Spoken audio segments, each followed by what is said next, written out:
មេរៀនទី 2.4 ស្រៈនិស្ស័យស្រៈអេការស្គាល់សូរអក្សរកែកែមានសូរចុងអេ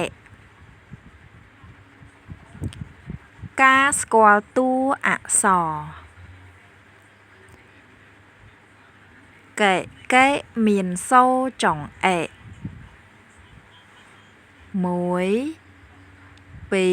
2ស្រៈអេការអានព្យាង្គកអេកេខអេខេចអេចេឆអេ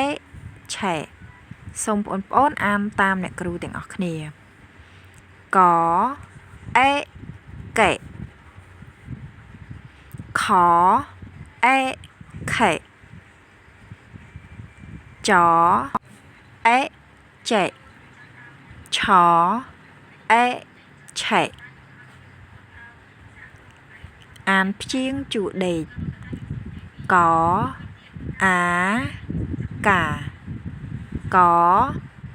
អេកេបន្តទៅទៀតនេះសូមកូនទៅមើលការភ្ជាប់ពាក្យនិងរូបភាពកែកែកាឆាសូមកូនយកចង្អុលដៃភ្ជាប់ពីពាក្យទៅកាន់រូបភាពកែកែ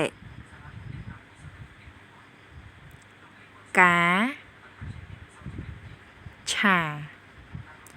ការអានអត្ថបទខ្លី